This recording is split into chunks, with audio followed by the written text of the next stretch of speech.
प्राप्ति करने वाले साधनों में मेरी ज्यादा निष्ठा नहीं है।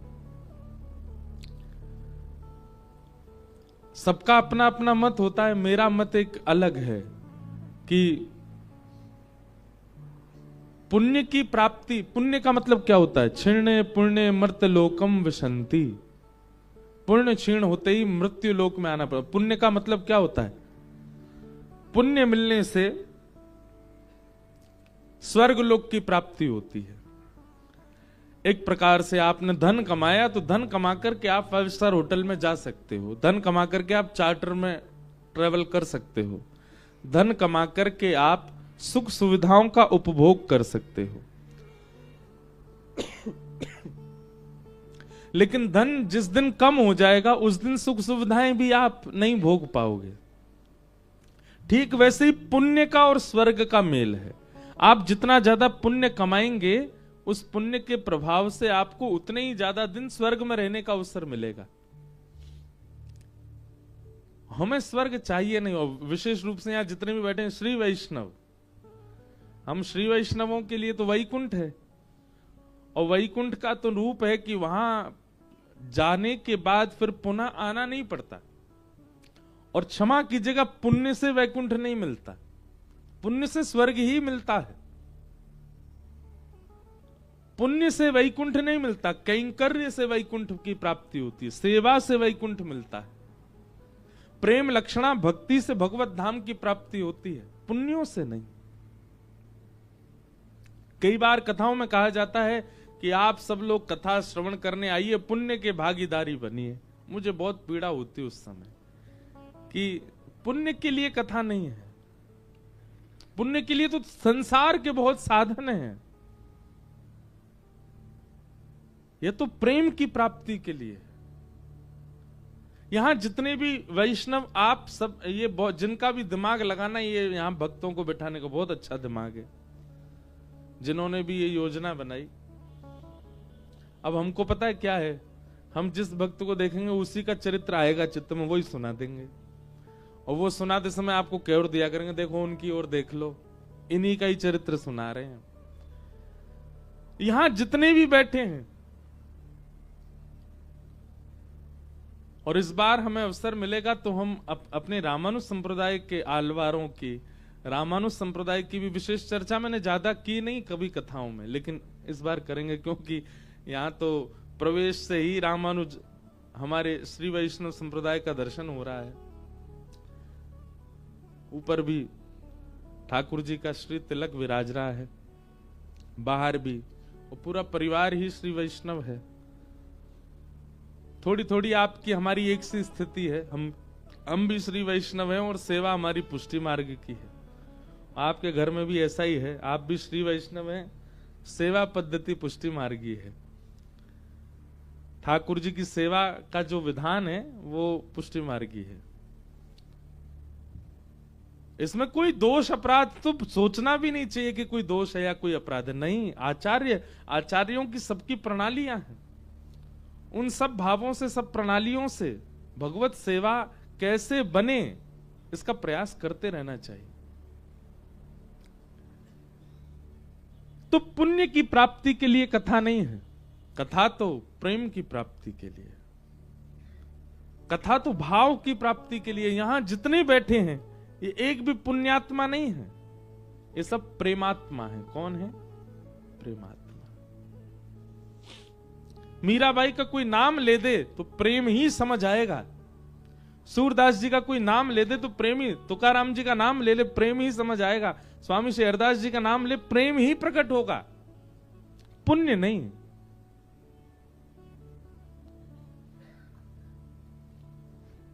और श्री कृष्ण प्रेम प्रिय हैं, तो भागवत की कथा या धाम में आगमन या सागर गोमती में स्नान, इन सबके पीछे एक ही उद्देश्य होना चाहिए। हे ठाकुर जी, हमारे चित्त में प्रेम प्रकट कर दीजिए। हम संसार में रहकर के बहुत मलिन हो चुके हैं, बहुत ज्यादा हमारे अंदर अस्थिरता आ चुकी है, हम जड़वत होते जा रहे हैं। नाथ, हमारे चित्त को प्रेमी बना दीजिए। नरसिंह मेहता प्रेम की साक्षात प्रतिमूर्ति, जिनके लिए यही द्वारिकाधीश सेठ बन जाते हैं और हुंडी भरते हैं श्री नरसिंह मेहता जी की। वही नरसिंह मेहता की पुत्री के लिए ठाकुर जी भात भरने के लिए जाते हैं।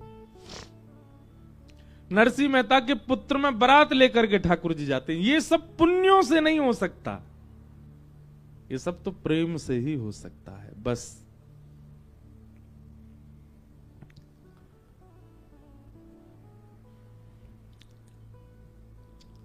आप भी अपने संबंधों में किसी के लिए पूर्ण रूपेण न्योछावर तब होते हैं जब उसके प्रति प्रेम हो।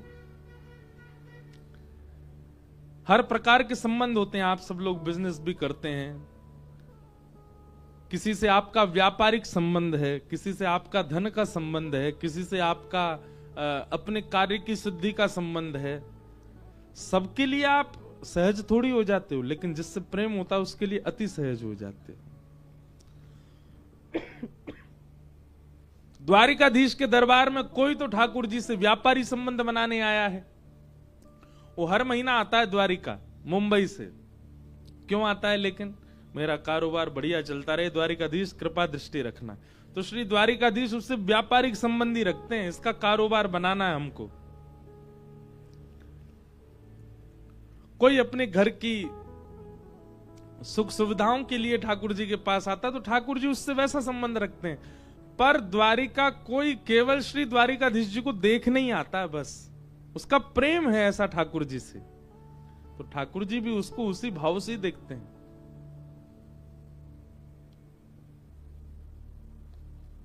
ये यथामाम प्रपद्यन्ते तांस तथैव भजाम्य हम। भगवान कहते हैं गीता में, जो मुझे जैसे भजता है मैं फिर उसको वैसे ही मिलता हूं। आपने श्री द्वारिकाधीश के प्रति यदि प्रेम का भाव रखा होगा तो आपके लिए वो राजाधिराज नहीं है, आपके लिए प्रेमी ही बन जाएंगे।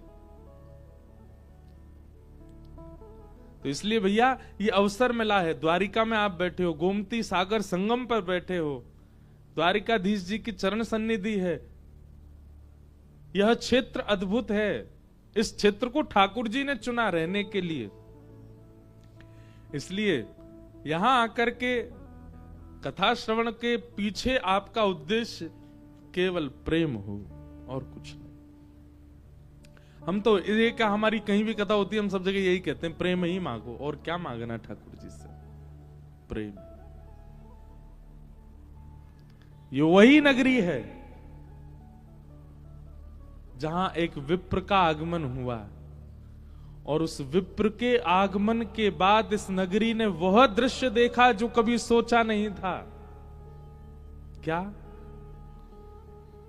जहां बड़े बड़े राजा महाराजा लाइन लगा करके खड़े रहते हैं कि ठाकुर जी एक क्षण के लिए हमसे मिल लें, उस नगरी में एक दीनहीन से ब्राह्मण के आते ही अपनी गद्दी छोड़ करके ठाकुर जी दौड़े।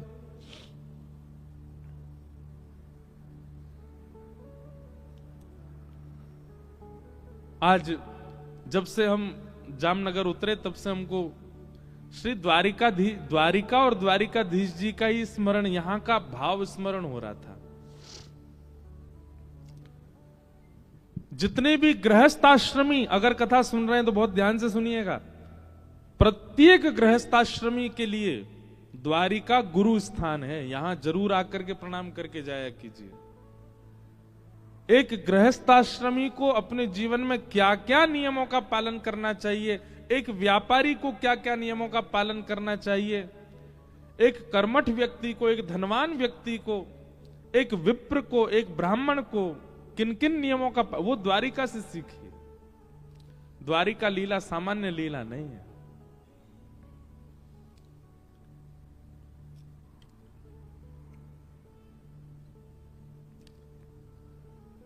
कृष्णस्यासीत् सखा कश्चिद् ब्राह्मणो ब्रह्मवित्तमः विरक्तेन्द्रियार्थेषु प्रशान्तात्मा जितेन्द्रियः बहुत सावधानी से सुनिएगा। आप सावधानी से सुनेंगे तो हम सावधानी से ही सुनाएंगे आपको, और आपकी सावधानी हटी और दुर्घटना घटी। इसलिए दुर्घटना ना हो जाए, दुर्घटना और तो क्या होगी। इससे बड़ी दुर्घटना क्या है कि कोई जीवन उपयोगी बात यहां से कही गई और आप सुने ही नहीं। सबसे बड़ी दुर्घटना है। इसलिए बहुत सावधानी से सुनिएगा। हम एक अलग भाव में आए इस बार द्वारिका। श्रमित तो बहुत हैं, पर कई बार श्रम में ज्यादा अच्छा भाव निकलता है।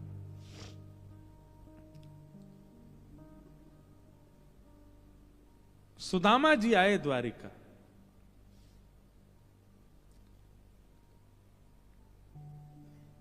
सबको कथा पता है, मैं ज्यादा उसके विस्तार में नहीं जाऊंगा, पर कुछ विषय ऐसे हैं जो कभी चिंतन में आए नहीं, पर वो विचारणीय बात है।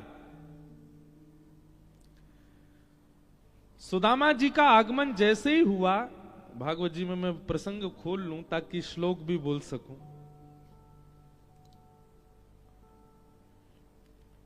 सुदामा जी के आगमन होते ही फिर जो जो लीलाएं हुई, घटनाएं हुई, सबको पता है, सब विदित हैं उस भाव से।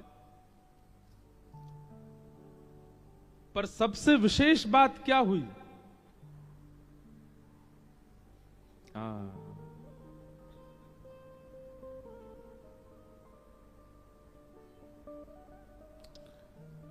कि सख्युः प्रियस्य विप्रविशे रंग संगति विनिवेद प्रीतो व्यमच्युत बिबिंद नेत्राभ्याम पुष्कर क्षण।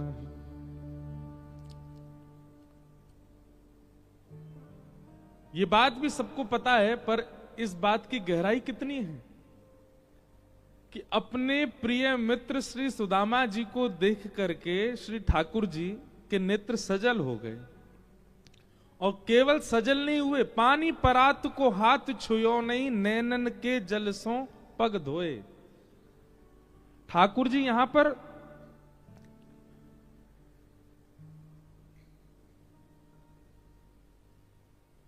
चरण प्रक्षालन कर रहे हैं सुदामा जी का। शुकाचार्य जी महाराज वर्णन करते हैं, अग्रही सिरसा राजन भगवान लोक पावन। भगवान ने केवल आंखों के अश्रुबिंद से चरण धोए नहीं है, अपने अश्रुबिंदुओं से चरण धो करके जो चरण प्रक्षालन जल था उसको मुख से लगाया, उसका पान किया, और पान करने के बाद जो शेष जल था उसको अपने सिर पर डाल के एक सूक्ष्म स्नान मात्र कर लिया ठाकुर जी ने। इससे एक बात समझ आती है। पहली बात तो ठाकुर जी कितने करुणा में आ गए होंगे सुदामा जी को देख के। पान करने योग्य जल मिल जाए, स्नान करने योग्य, सिर पर धारण करने योग्य जल, तो जल की मात्रा भी तो अधिक होगी, और वो जल भी साधारण नहीं है, ठाकुर जी के अश्रुबिंद। तो सबसे पहली बात तो यहां ये प्रकट होती है कि ठाकुर जी की कितनी करुणा हुई सुदामा जी को देख करके, कि ठाकुर जी कितने रोए कि आचमन करने योग्य, सिर पर धारण करने योग्य जल प्राप्त हुआ।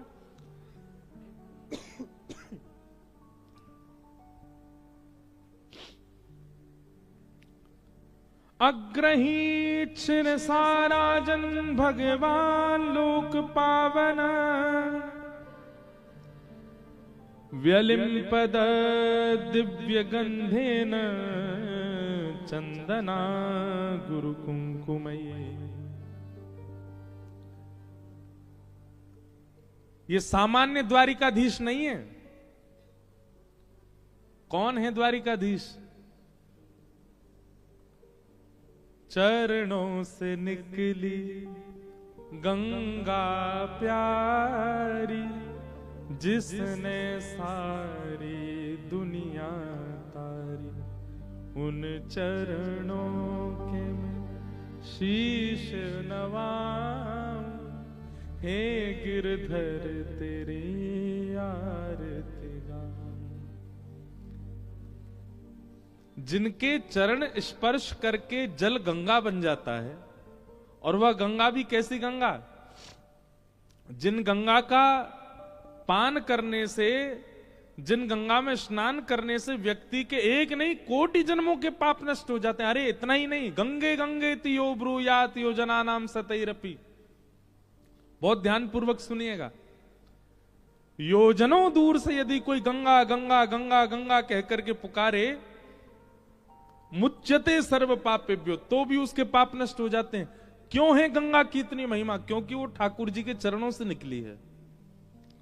और वे ठाकुर जी सुदामा जी के चरणों को हाथ में लेकर के बैठे और नेत्रों से नीर बहा करके उनके चरणों को धो रहे हैं, और केवल धो नहीं रहे हैं, उसका आचमन कर रहे हैं, उसको अपने सिर पर धारण कर रहे हैं। पूरी द्वारिका स्तब्ध हो गई, और केवल द्वारिका नहीं, 33 कोटि देवता आकाश से देख रहे हैं, और सब केवल एक ही आकलन लगा रहे हैं कि सुदामा ने ऐसा कौन सा पुण्य किया है कि ठाकुर जी उसके चरण धोकर के पान कर रहे हैं। कभी चिंतन नहीं हुआ इस बात पर, ऐसा क्या किया सुदामा ने? सखा तो अर्जुन भी है, सखा तो उद्धव भी है, सखा तो मधुमंगल श्रीदामा भी है, पर सुदामा में ऐसा क्या विशेष है? एक बात स्पष्ट हो गई संपूर्ण द्वारिका में कि ये जो हम दृश्य देख रहे हैं ये पुण्य का फल नहीं है, पुण्य से तो नहीं हो सकता। भैया हम सुदामा जी के बारे में अच्छे से जानते हैं, उन्होंने हिमालय पर जाके तपस्या नहीं करी है।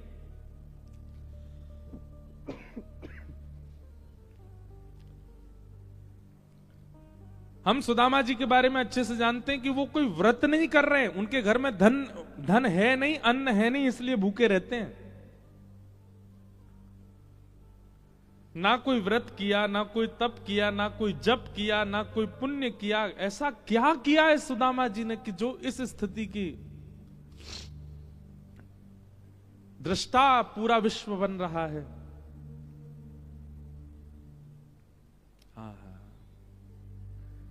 जब सुदामा जी के चरण धो दिए ठाकुर जी ने, आदि आदि सब लीला हो गई, और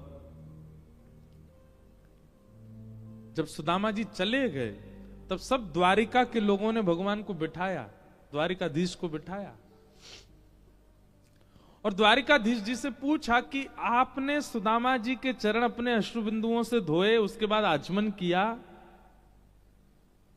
हो ना हो आप परमात्मा हैं, और परमात्मा अगर कोई क्रिया कर रहा है तो निश्चित है कि उसके पीछे कुछ तो उस व्यक्ति ने किया है जिसका फल उसको इस प्रकार से मिला। वैसे तो भक्त के लिए बहुत कष्टदायी है कि आप नीचे बैठे और भक्त ऊपर बैठे, पर फिर भी सुदामा की ऐसी कौन सी बात थी जिस पर आप इतने रीझ गए? ठाकुर जी के नेत्र सजल हो गए, और सजल नेत्रों से भगवान कह रहे हैं कि सवै सत्कर्मणा साक्षात् द्विजातेरित संभव आद्योंग यत्राश्रमिणां यथाहं ज्ञान दो गुरु।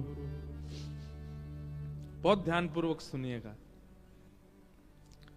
ठाकुर जी कह रहे हैं, बहुत बहुत लंबा भगवान वाच, ठाकुर जी ने बहुत बड़ा प्रवचन किया यहां पर, मैं तो केवल एक भाव बता दे रहा हूं। ठाकुर जी कह रहे हैं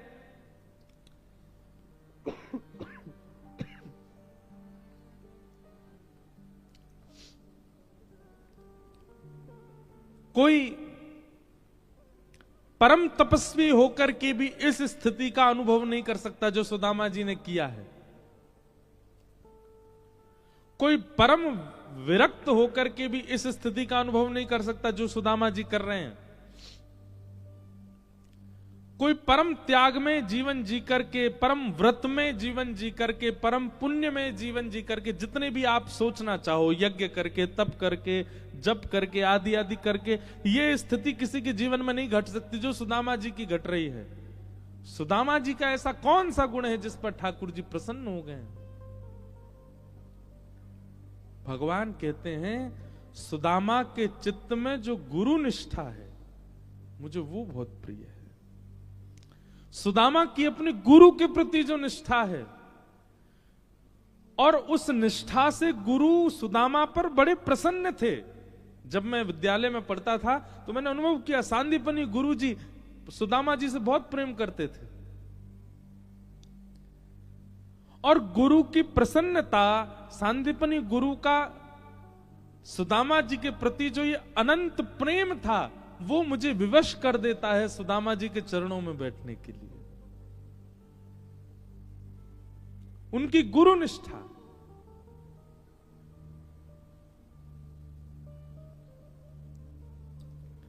विचार करो बंधुओं, ये मैं नहीं कह रहा हूं, स्वयं भगवान कह रहे हैं। इतने से गुण पर कौन रीझता है? ठाकुर जी रीझते हैं। केवल सुदामा जी की गुरु निष्ठा का। आज भी सुदामा जी, इतने दिन हो गए, सुदामा जी के घर में भोजन नहीं है, सुदामा जी के पास पहनने के लिए वस्त्र नहीं है, सुदामा जी के घर में वर्षा हो जाए तो कमर कमर तक जल भर जाता है। ऐसी स्थिति में भी हम आप लोग होते ना तो गुरु जी के पीछे पड़ जाते हैं कि गुरु जी कैसे गुरु जी हो आप, आपको गुरु जब से बनाया तब से हमारे तो दिन बिगड़ गए। पर सुदामा जी आज भी नित्य अपने गुरु को स्मरण करते हैं और गुरु की कृपा का अनुभव करते हैं। और गुरु कृपा में क्या कहते हैं? हे गुरुदेव भगवान, आपकी कृपा से धन भले ही नहीं है, अन्न भले ही नहीं है, वस्त्र भले ही नहीं है, पर एक चीज है, क्या? नित्य कृष्ण स्मृति है चित्त में। नित्य कृष्ण याद रहते हैं मुझको, ये सबसे बड़ी कृपा है आपकी। हम संसारी लोग कृपा को किसी और दृष्टिकोण से देखते हैं, पर सुदामा जी की दृष्टि अलग है। सुदामा जी कहते हैं मुझे रोज कृष्ण स्मरण में आते हैं, ये मेरे गुरु की कृपा है। चाहे कैसी भी स्थिति बन जाए, चाहे कैसी भी परिस्थिति बन जाए, पर मैं ठाकुर जी को भूलता नहीं, ये गुरु कृपा है। ये विषय पढ़ते समय, बोलते समय मुझे अपने ऊपर भी बड़ा आनंद हो रहा था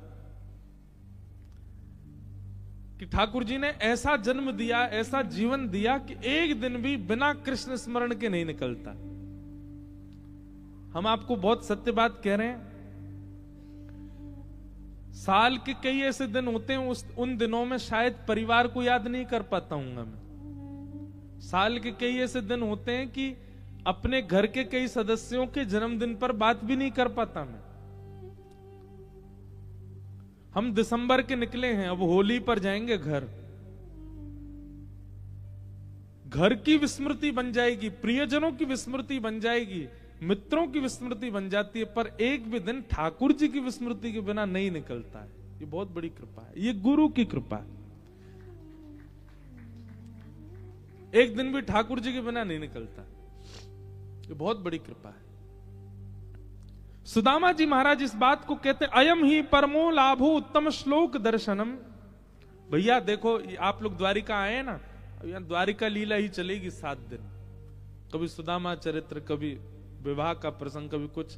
अब हम स्वच्छंद हैं, खूब आनंद से खुल के बोलेंगे, इसलिए सुनिए। सब जगह नहीं होती है ऐसी बात।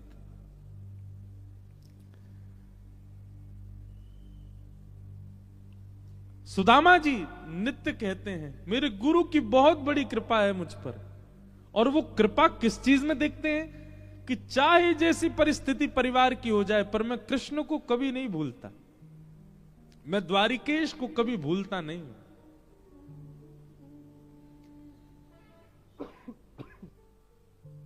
और इस भावना से श्री सुदामा जी रोज अपने गुरु का स्मरण करते हैं। आज वही सुदामा जी जैसे ही द्वारिका आए हैं, ठाकुर जी ने जैसे सुदामा जी को देखा, देखते ही ठाकुर जी के नेत्र बंद हुए और सुदामा जी की सारी परिस्थिति दिखने लगी। खाने के लिए अन्न नहीं है, पहनने के लिए वस्त्र नहीं है, रहने के लिए घर नहीं है, बच्चों को खिलाने के लिए अन्न नहीं है, पढ़ाने के लिए साधन नहीं है, पत्नी को देने के लिए साड़ी नहीं है। और ऐसी स्थिति में भी सुदामा रोज प्रसन्न चित्त होकर के अपने गुरु को प्रणाम करता। आपकी बहुत बड़ी कृपा है मुझ पर। क्यों? भले ही कोई साधन मेरे पास नहीं है। अरे व्यक्ति के पास में एक साधन ना हो, हम लोग अगर रोज श्रीमन नारायण भगवान का स्मरण करते हैं, रोज अपने गुरु की अष्टाक्षरी माला करते हैं। एक दिन अगर बुखार आ जाए हमको, गुरुजी आज बुखार आ गया, आज माला नहीं कर पाएंगे हम, क्षमा करना गुरुजी। घर में एक चीज विपरीत हो जाए, एक चीज, तो हम सबसे पहले क्या करते हैं? ठाकुर जी के लिए जो नियम बनाए उसका त्याग सबसे पहले करते हैं हम लोग।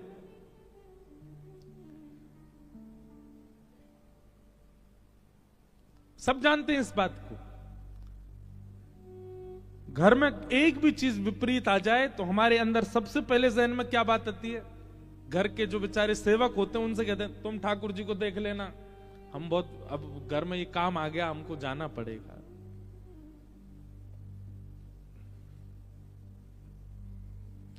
सबसे पहले ठाकुर जी को भूलने का काम करते। पर सुदामा जी नहीं, अन्न नहीं है, जल नहीं है, वस्त्र नहीं है, कुछ भी नहीं है, फिर भी रोज अपने गुरु को प्रणाम करके धन्यवाद कहते हैं। हे नाथ, इतनी विपरीत परिस्थिति होने के बाद भी मैं द्वारिकेश को कभी भूलता नहीं हूं। ये मेरे गुरु की बहुत बड़ी कृपा है। मैं अपने मित्र को, सखा को कभी नहीं भूलता। श्रीमद् भागवत जी में कभी सुदामा चरित्र पढ़ के देखिए, भगवान ने सिंहासन पर नहीं बैठाया सुदामा जी को, उस पर्यंक पे बैठाया जिस पर रुक्मणी और श्री कृष्ण दोनों विराजमान होते हैं। इतना साम्यवर्ती। एक होता है कि आपने अपनी चेयर पर बैठा दिया, पर एक होता है कि आपने अपने घर की गद्दी पर ही बैठा दिया। सुदामा जी को वहां बैठाया ठाकुर जी ने जहां रुक्मणी कृष्ण दोनों विराजमान होते हैं। उस आसन की ओर देख नहीं सकता कोई और, वहां ठाकुर जी ने सुदामा जी को बैठाया। और केवल सुदामा के अंदर क्या है? गुरु निष्ठा। भगवान ने यहां पर 1 2 3 4 5 6 7 8 9 10 11 12 13 14 15 16 श्लोकों में केवल सुदामा जी की प्रशंसा, और उस प्रशंसा में केवल एक बात, सुदामा की गुरु निष्ठा अद्भुत है। उस गुरु निष्ठा पर ठाकुर जी प्रसन्न हो गए।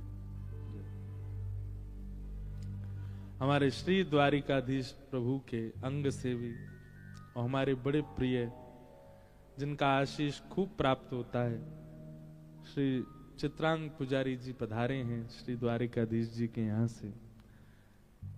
सब श्रोताओं की ओर से, व्यास मंच से हमारे पूज्य चित्रांग जी को बहुत बहुत वंदन, बहुत बहुत अभिनंदन। जय।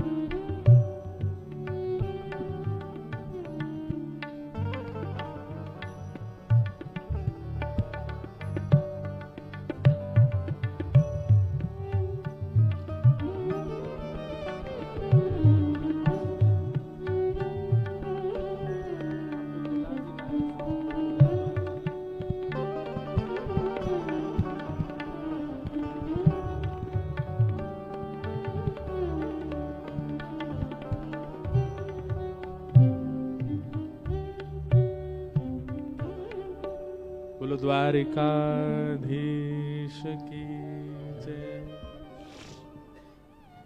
तो हम किस विषय पर चर्चा कर रहे थे?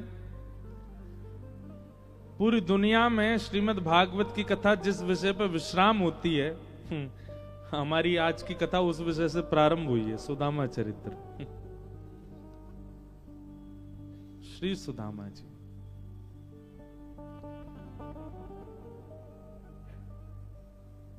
श्री द्वारिकाधीश से गृहस्थ आश्रम सीखना। और हम ये बात बहुत विचार करके, उम्र तो इतनी नहीं है हमारी, अनुभव भी इतना नहीं होगा, पर लेकिन श्रीमद् भागवत की सेवा करते करते कोई भाव प्रकट हो रहा है तो कोई अन्यथा नहीं होगी बात। हर गृहस्थ आश्रमी को द्वारिका आना चाहिए और श्री द्वारिकाधीश जी से एक सहज और सुगम गृहस्थ आश्रम कैसे निभे, उसकी कामना करनी चाहिए। द्वारिकाधीश सिखाएंगे।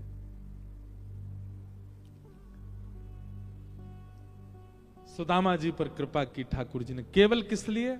भरोसो दृढ़ चरणन के, सूरदास जी कहते हैं, गुरु कृपा। ठाकुर जी इस बात से प्रसन्न है कि सुदामा कभी भी शिकायत नहीं करता है अपनी स्थितियों की, बल्कि अपनी प्रत्येक स्थिति में धन्यवाद और कहते हैं गुरु जी को। ठाकुर जी की बड़ी कृपा, गुरु जी की बड़ी कृपा, कितनी विषम स्थिति में भी मैं ठाकुर जी को, द्वारिकेश को भूला नहीं, स्मृति बनी रहती है।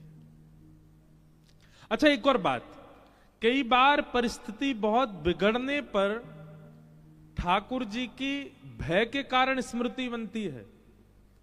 जैसे हमारी परिस्थिति बिल्कुल विलग हो गई है, विपरीत चल रही है, धन साथ नहीं दे रहा, समय साथ नहीं दे रहा, परिवार साथ नहीं दे रहा, परिजन साथ नहीं दे रहे, कुछ भी साथ नहीं दे रहा, तो कई बार आर्त भाव से भगवान का स्मरण होता है, हे नाथ कैसा चल रहा है सब जीवन, कुछ कृपा करो, अनुग्रह करो। यह भी एक प्रकार का स्वार्थ ध्यान है ठाकुर जी का, पर सुदामा जी वो नहीं करते हैं। सुदामा जी कैसा ध्यान करते हैं? प्रसन्न ध्यान। अयम ही परमो लाभो उत्तम श्लोक दर्शन।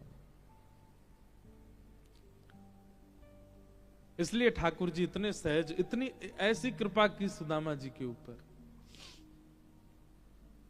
ये पुण्य से प्राप्त नहीं हो सकता, ये तो प्रेम से ही प्राप्त हुआ है सुदामा जी को।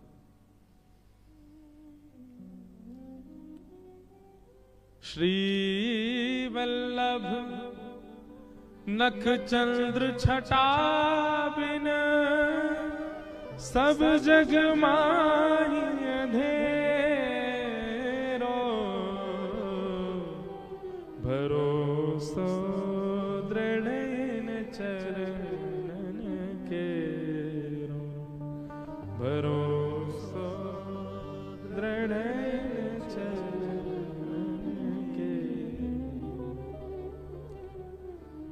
व्यक्ति कोई नियम पालन कर पाए ना कर पाए, कोई साधन कर पाए ना कर पाए, पर आज द्वारिकाधीश जी की नगरी में बैठे हो, एक साधना कर लो बस,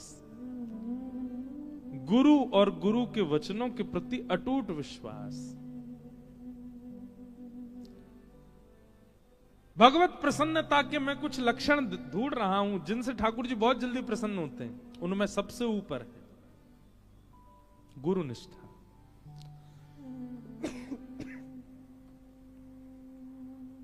गुरु निष्ठा यदि आपके चित्त में है, आप ठाकुर जी को बहुत जल्दी प्रसन्न प्राप्त कर सकते हो।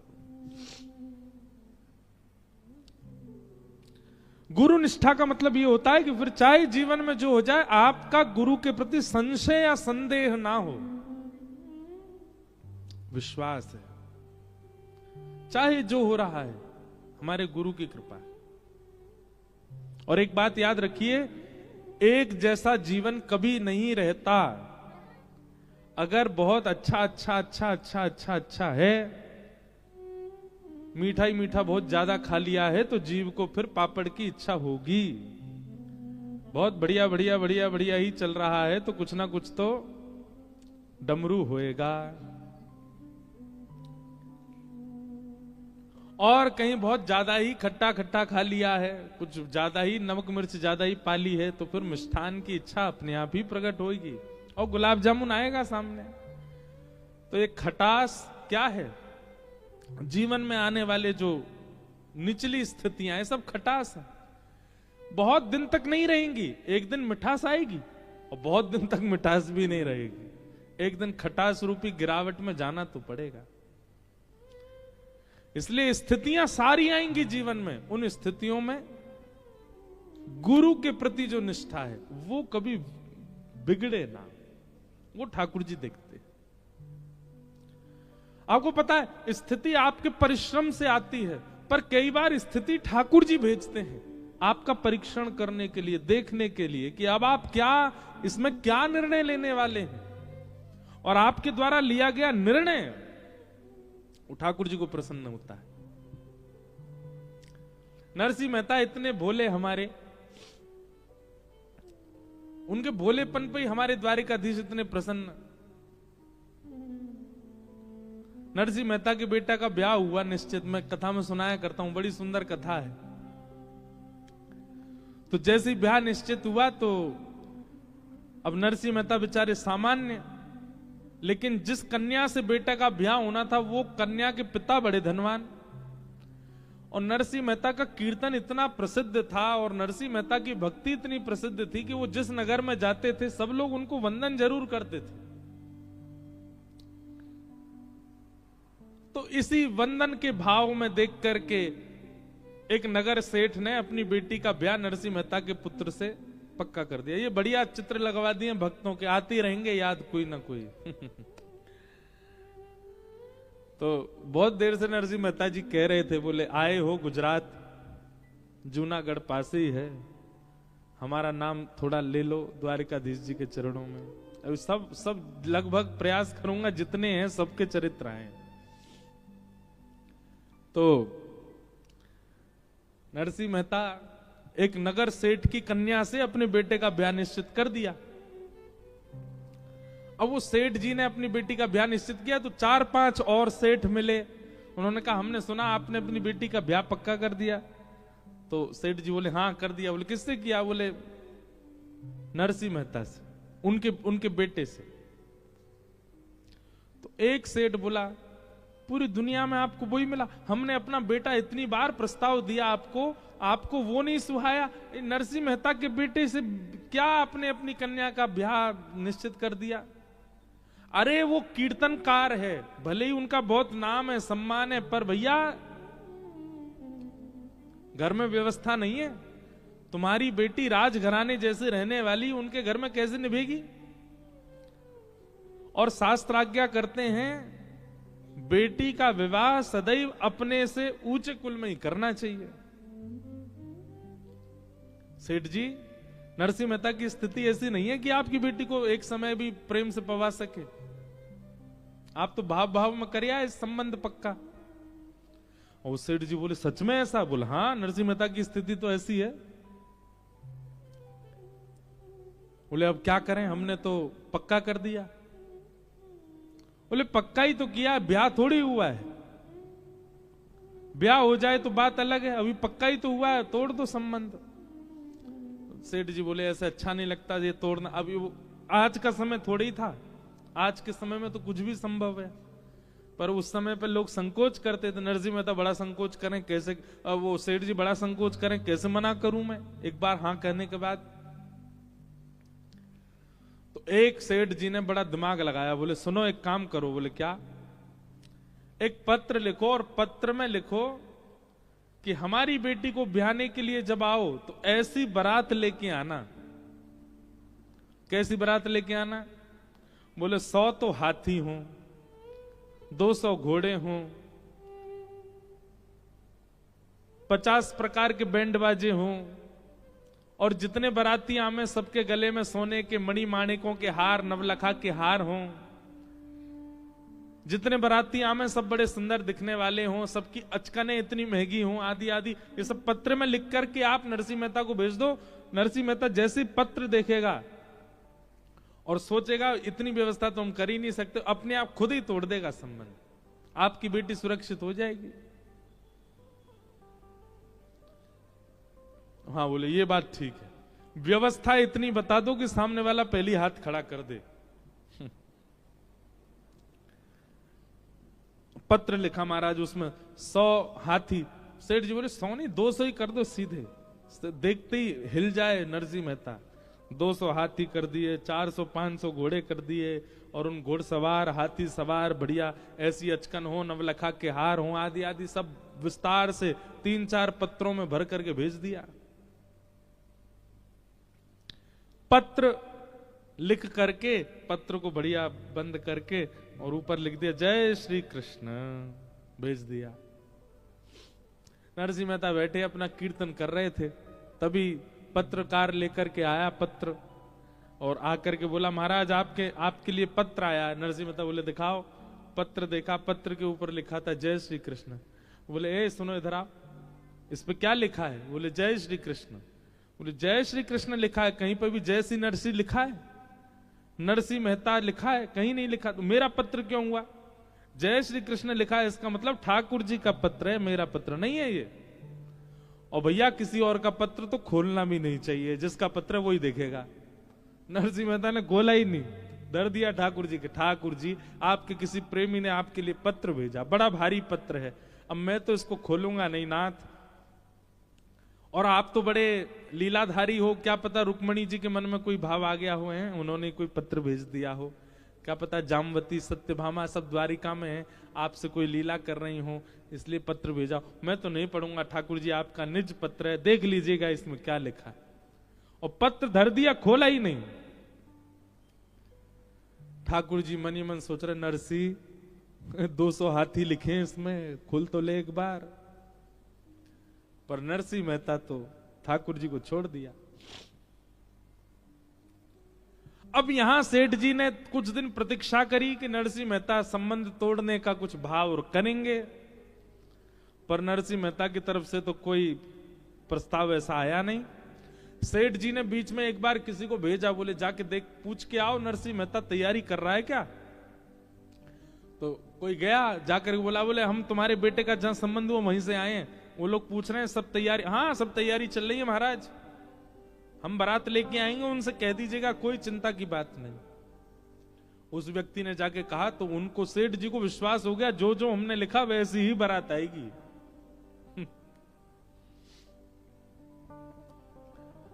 अब नरसिंह मेहता के बेटे के ब्याह का समय आया, बारात के लिए घोड़ी लेने गए। एक बेचारी घोड़ी बूढ़ी हो गई थी, मरणासन अवस्था में थी, कुछ ही दिन में उसके जो है प्राण जाने वाले थे, उसको तो लेके आए। बारातियों के पास गए तो बाराती उल्टा कर्जा बोले हमारा कर्जा है, तुम पहले वो चुकाओ फिर जाएंगे। नरसिंह मेहता के बेचारे 4-5 बाराती हो गए, उनमें भी 1-2 अंधे थे, 2-3 ऐसे थे जो बिना किसी सहारे के चल ही नहीं पा रहे, ऐसी तो बारात। नरसिंह मेहता लेकर निकले अपने पुत्र की बारात। घर में विराजमान ठाकुर जी बेचारे मन में सोचने लगे, मेरे नरसिंह ने पत्र मेरे चरणों में रख दिया, ये कह के कि आपका पत्र है, आप जानो, अब तो मुझे ही जानना पड़ेगा। और जो जो पत्र में लिखा था सब ठाकुर जी ने देख लिया। हमारे श्री द्वारिकाधीश तुरंत बलराम जी के पास गए, बोले दाऊ दादा चलो। बोले कहां? बोले बारात में जानो। बोले कौन की? एक हमारे भक्त देवा के लाला की बारात में जानो, चलो। और यदुवंशियों को सबको तैयार कर दिया महाराज। इसी कलिकाल में ऐसे सुंदर सुंदर हाथी, हाथियों के ऊपर रत्न जड़ित सिंहासन, उन सिंहासनों पर सुंदर सुंदर राजा बैठे हैं, दुनिया भर के घोड़े, उन घोड़ों पर सुंदर यदुवंशी बैठे हैं। यहां से कुछ घोड़े आ रहे हैं, इधर से कुछ हाथी आ रहे हैं। इतने में बीच में जाने कौन आकर के वो बूढ़ी सी जो घोड़ी चल रही थी उसको हटा के बढ़िया सी घोड़ी पर उनके पुत्र को बैठा दिया। नरसिंह मेहता सोचने लगे हमारा पुत्र घूमता रहता, उसके मित्र वित्र ही आ रहे होंगे सब। देखते देखते नरसिंह मेहता को क्या पता, वो तो कीर्तन करते हुए चल रहे थे। जैसा जैसा पत्र में लिखा था वैसी ही बारात निर्मित होती चली गई। दूर दूर तक महाराज देखें तो राजकुमारी राजकुमार चल रहे हैं, सब यदुवंशी। वो सेठ जी जिनकी पुत्री से ब्याह होना था, उनसे किसी ने जाके कहा, बोले नरसिंह मेहता के पुत्र की बारात आ रही है। बोले यहां से नहीं दिखेगी, किसी पहाड़ी पे ऊपर चढ़ के चोटी पे से देखनी पड़ेगी, इतनी विशाल बारात है। बारात जाकर के देखी महाराज, ऐसे ऐसे हाथी, ऐसे सुंदर उनके दांत, ऐसे सुंदर घोड़े, ऐसे सुंदर राजकुमार। और उस बारात में सबसे आगे जब देखा तो नरसिंह मेहता का पुत्र एक घोड़ी पर बैठ करके चल रहा है, और एक तरफ साक्षात श्री बलराम जी और दूसरी तरफ श्री द्वारिकाधीश नृत्य करते हुए बारात लेकर के जा रहे हैं। क्यों? नरसिंह मेहता ने समर्पण कर दिया।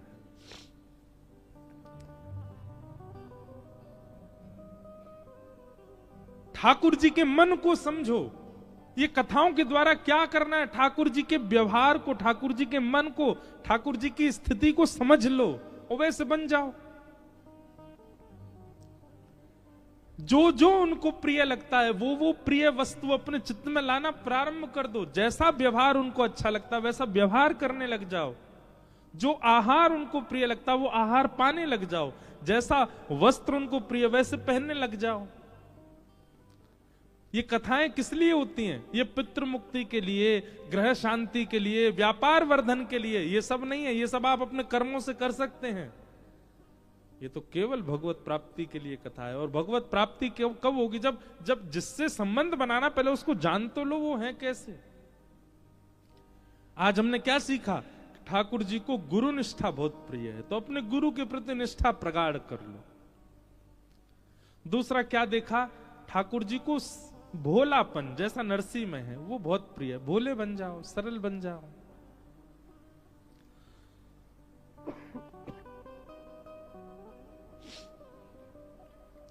द्वारिकाधीश स्वयं राजा नहीं बने कभी, अपने नाना उग्रसेन को राजा बनाया इस नगरी का। अब इससे क्या सीखते हैं हम? पदवी मिलने के बाद भी उस पदवी का त्याग करना, ये ठाकुर जी से सीखो। पदवी त्याग करने का मतलब क्या है? ठाकुर जी ने पदवी का त्याग करके कोई पूरा दायित्व डाल दिया हो उग्रसेन के ऊपर? नहीं, उग्रसेन केवल राजा बने बैठे हैं। राजाओं की सारी क्रिया ठाकुर जी करते हैं। मतलब पदवी को नहीं स्वीकार किया, पदवी पर जो श्रम करना चाहिए वो सारा श्रम ठाकुर जी ने किया। ऐसा वर्णन आता है कि द्वारिकाधीश रोज शाम को निकलते हैं, पूरी द्वारिका में भ्रमण करते हैं,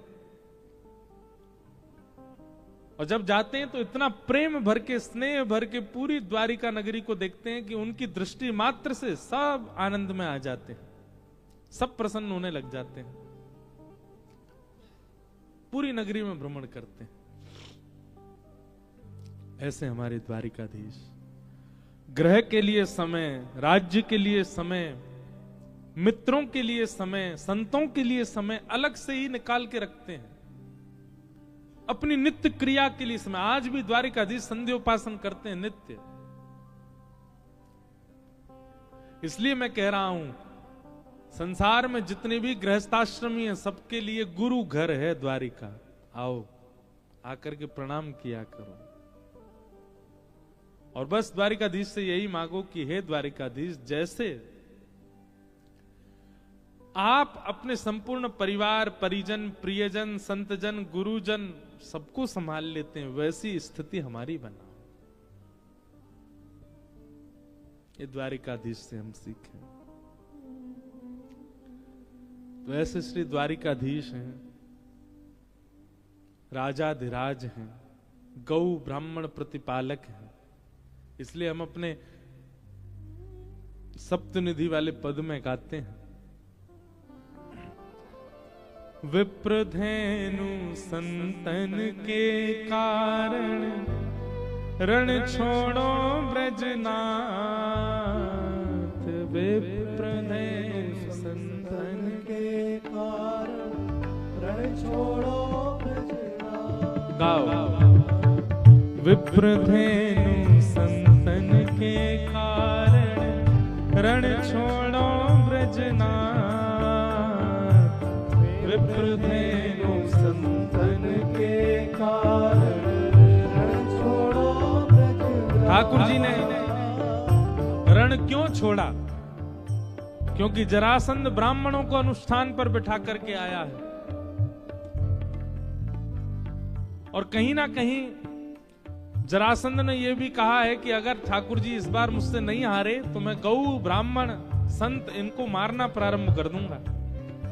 ठाकुर जी ने मन में विचार किया कि गौ, ब्राह्मण, संत सबकी रक्षा हो, ऐसी क्रिया हमें करनी। सबकी रक्षार्थ ठाकुर जी रण छोड़ के गए। विप्रधेनु संतन के कारण रण छोड़ो ब्रजनाथ। विप्रधेनु संतन के कारण रण छोड़ो ब्रजनाथ।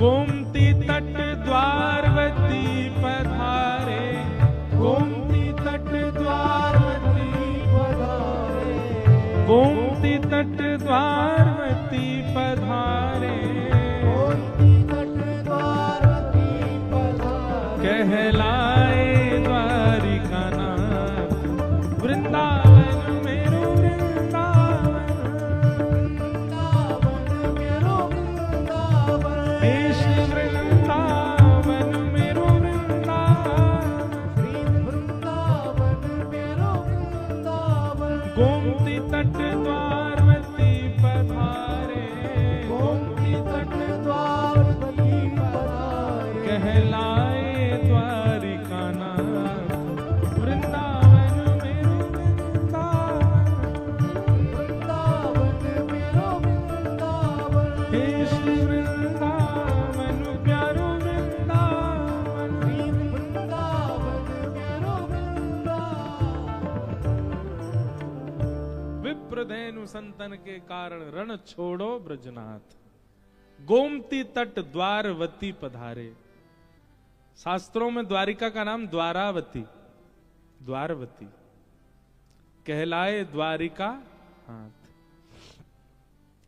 ठाकुर जी आए रण छोड़ करके और आकर के समुद्र नारायण भगवान से कहने लगे, हमको स्थान दे दीजिए अपना भवन बनाने के लिए, हम अपने यदुवंशियों के साथ यहां रहना चाहते हैं। समुद्र नारायण चरणों में गिर गए, बोले भगवान आप तो आज्ञा करो, आप आज्ञा कीजिए, आप निवेदन क्यों कर रहे हैं। पर यह ठाकुर जी का स्वभाव है, सबको मान देते हैं।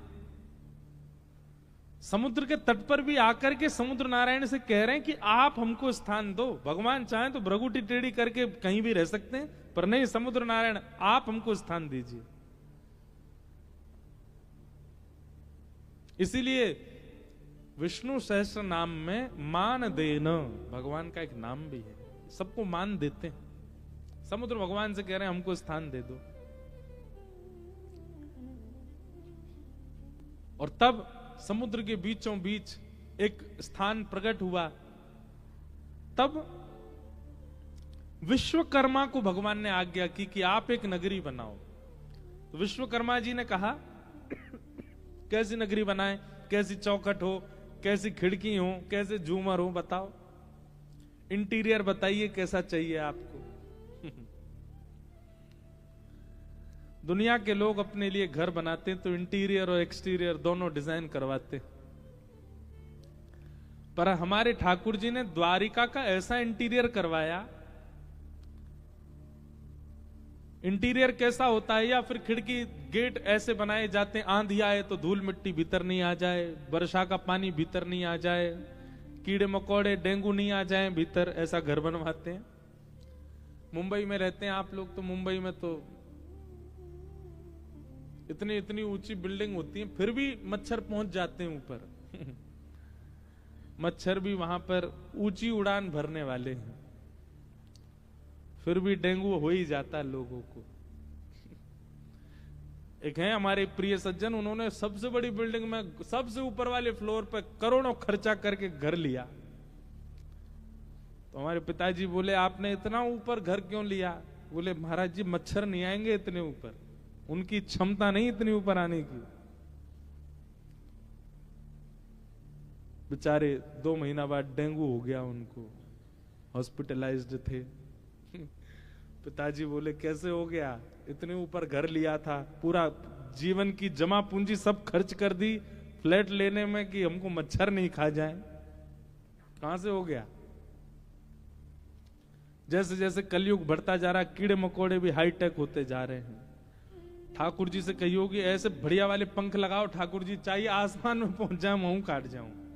अरे एक बार तो फ्लाइट में मच्छर आ गया था, मैंने कहा बता, ये भी विदाउट टिकट वीजा ट्रेवल कर रहा है, यहां पे भी लोगों को मलेरिया मार रहा होगा।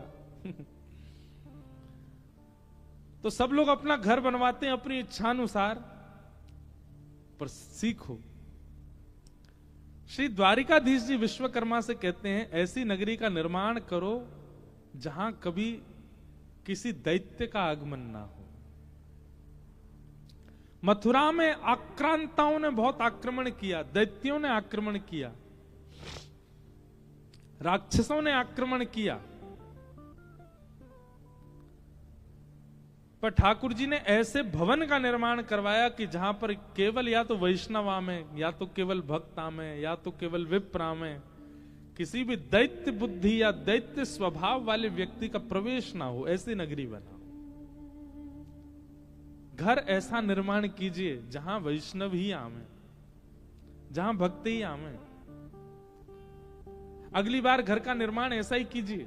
अब जब भी बनाओ, अब बन चुका हो तो कोई बात नहीं, जिसके आवरण को देख के, जिसके औरे को देख करके, जिसकी एंट्रेंस को देख के, जिसका द्वार देख के, जिसकी दहली देख करके वैष्णव प्रसन्न हो जाए और उनका बार बार आने का मन हो। लोग ऐसा घर बनाते हैं कि रिश्तेदार, नातेदार, मित्र, पार्टी करने वाले बार बार आवे। वो नहीं, उसी के घर चलो, वहीं पे बढ़िया वाली पार्टी होती है।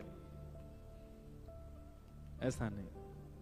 एक बार कोई वृंदावन से ब्रजवासी आ गए हो, एक बार कोई वैष्णव आ गए हो, एक बार कोई संत आ गए, तो वो बस नक्की कर दें अगली बार हम जब भी इस नगर में आएंगे रुकेंगे आपके यहाँ, तब समझो कि आपका घर बनाना सार्थक है। ठाकुर जी ने ऐसा ही बनाया, द्वारिका का निर्माण ऐसा ही किया है। श्रीमद् भागवत जी में लिखा है।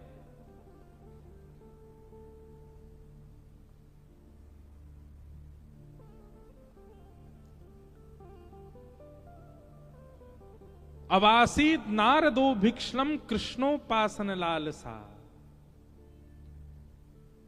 गोविंद भुज गुप्तायाम द्वारवत्वाम कुरुद्वह, अवासीत नारदो भिक्षणम कृष्णोपासन लालसा। नारद जी का नाम तो सबने सुना ही है। कहते हैं द्वारिका का निर्माण होने के बाद नारद जी फिर ब्रह्मलोक में नहीं रहते, नारद जी वैकुंठ में नहीं रहते, नारद जी किसी और तीर्थ में नहीं रहते, द्वारिका में ही रहते हैं बस। नारद जी हों, बड़े बड़े ऋषि हों, बड़े बड़े संत हों, बड़े बड़े महापुरुष हों, ये सब द्वारिका में ही रहते हैं। और क्यों रहते हैं?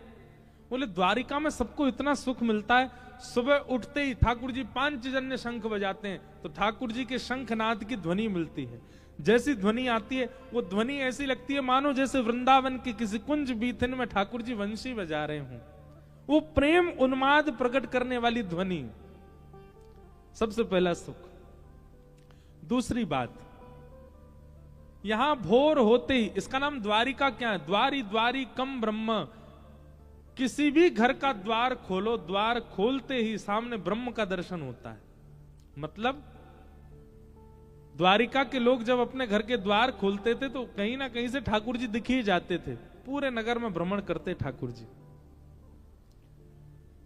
द्वारिका की एक विशेष बात है कि यहां पर ठाकुर जी किसी वाहन पर नहीं घूमे। हाँ, वृंदावन में और द्वारिका में थोड़ा एक अंतर है। हमारी और चित्रांग जी की नोकझोंक चलती रहती है इस बात पे। हम कहते हैं वृंदावन बढ़ो, ये कहें द्वारिका बढ़ो। वृंदावन में भी ठाकुर जी विचरण करते हैं, द्वारिका में भी ठाकुर जी विचरण करते हैं, पर वृंदावन में विशेषता क्या है? वृंदावन में ठाकुर जी पादुका नहीं पहनते, बिना पादुका के अपने अनावृत चरणों का स्पर्श देते हैं पृथ्वी को। ब्रह्मण ठाकुर जी द्वारिका में भी करते हैं पर पादुका पहन के करते। अब भी पहन रखे होंगे, अब तो मोजा भी पहन रखे होंगे, जबकि यहां सर्दी है नहीं, ऐसी चल रहा है। लेकिन हमारो लाला ब्रज को ही है ना, नेका दुआ को सर्दी तो लगे ही है। तो द्वारिका में ठाकुर जी भ्रमण करते हैं और उस भ्रमण में नित्य ठाकुर जी का दर्शन हो जाता है। इसलिए नारद आदि ऋषि संत ये लोग कहीं और नहीं रहते हैं, ये सब द्वारिका में ही रहते हैं। और द्वारिका में क्या करते हैं? बोले कृष्णोपासन लालसा। किसी ना किसी भाव से दर्शन हो जाता है ठाकुर जी का। एक और बात, जितने भी संत रहते हैं द्वारिका में, ये सब लोग भिक्षा लेने जाते हैं। भिक्षा लेने वाले संत द्वार पर जाते हैं, मंजीरा बजा कीर्तन करते हैं, भीतर से कोई माताएं बहनें लाएंगी प्रसाद, वो झोली में ले जाते हैं, उसी को पाते हैं। अब तो ऐसा नहीं होता, मुंबई में तो होता ही नहीं होगा, पर हमारे वृंदावन में आज भी होता है। भिक्षा मांगते हैं संत जन, मधुकरी मांगने आते हैं। तो द्वारिका में जितने भी संत रहते हैं ये स्वयं भोजन थोड़ी बनाते हैं, स्वयं चूल्हा थोड़ी सिद्ध करते हैं, सब भिक्षा याटन करते हैं। पर द्वारिका की विशेषता यह है कि यहां पर किसी अन्य के घर से भिक्षा नहीं मांगी जाती, सब जाते हैं केवल द्वारिकाधीश के घर। लंबी लाइन लगती है संतों की, और सब कीर्तन करते मंजीरा बजा के भिक्षा दे दो, और भिक्षा लेके कोई और नहीं, स्वयं द्वारिकाधीश आते। रोटियां लेके आएंगे, बढ़िया सुंदर साग लेके आएंगे, किसी को आटा दाल चावल लेके आएंगे, सबको अपने हाथों से पवाते हैं। संत महापुरुष आते तो भिक्षा लेने, पर ठाकुर जी की रूप माधुरी की भिक्षा लेकर के आनंदित हो जाते हैं, और दिन रात बस उसी चिंतन में रहते हैं। तो द्वारिका में बहुत सुख दिया ठाकुर जी ने, वैष्णवों को, परिवारी जनों को, भजनानंदियों को, विरक्तों को, सबको बहुत सुख दिया ठाकुर जी ने। इसलिए कृष्ण दर्शन की लालसा यदि चित्त में हो तो दो स्थान पकड़िए, या तो ब्रजमंडल या द्वारिका। आपको साधना सिद्ध करनी है तो आप बद्रीनाथ जाइए, आपको तप सिद्ध करना है तो बद्रीनाथ जाइए, आपको भजन सिद्ध करना है, आपको भोजन सिद्ध करना है तो आप जगन्नाथपुरी जाइए, आपको परिक्रमा सिद्ध करनी है, अपना कोई योग बल सिद्ध करना है तो दक्षिण के मंदिरों में जाइए। पर आपको केवल और केवल कृष्ण प्राप्ति की भावना है तो या तो द्वारिका आ जाओ या ब्रजमंडल आ जाओ, या तो उस स्थान पर जाइए जहां से ठाकुर जी की लीला प्रारंभ हो रही है, ब्रज वृंदावन, या फिर उस स्थान पर आइए जहां ठाकुर जी अपनी लीला को विश्राम देते हैं, श्री द्वारिका। ये दो स्थान। मीराबाई, भक्तिमती मीराबाई ने जीवन भर ठाकुर जी को भजा, पर उनको भगवत प्राप्ति द्वारिका में ही हुई। नरसिंह मेहता, उनको भगवत प्राप्ति श्री द्वारिका में ही हुई। कितने महापुरुषों के ऐसे नाम हैं जिनको द्वारिका में ही दर्शन हुआ है ठाकुर जी का। इसलिए द्वारिका अति श्रेष्ठ है। ऐसी द्वारिका को हम बारंबार प्रणाम करते हैं, बारंबार वंदन करते हैं। तो ये नित्य की द्वारिका के प्रसंगों से कुछ कुछ प्रसंग लीजिएगा, और याद रखिएगा उद्देश्य केवल प्रेम है, पुण्य नहीं। उद्देश्य केवल प्रेम है, तप नहीं। उद्देश्य केवल प्रेम है। उस प्रेम के भाव से ही आप कथा सुनिए, उस प्रेम के भाव से ही द्वारिका में रहिए। क्या पता इन 7 दिनों में वही शंख चक्र सुदर्शन धारी चतुर्भुज रूप धारी श्री ठाकुर जी आपको द्वारिका की किसी गली में। अच्छा, एक चीज आपने देखी, अभी हम नाथद्वारा से आ रहे हैं, ठाकुर जी जहां भी विराज रहे हैं ऐसा हो ही नहीं सकता कि वहां सकरी गली ना हो। आप नाथद्वारा चले जाओ, वहां पे भी छोटी छोटी गली। आप द्वारिका आ जाओ, यहां पे भी छोटी छोटी, और देखो जहां पे भी ठाकुर जी विराज गैया जरूर मिलेगी। डाकोर जी चले जाओ, वहां पे भी छोटी छोटी गली। द्वारिका में, डाकोर जी में,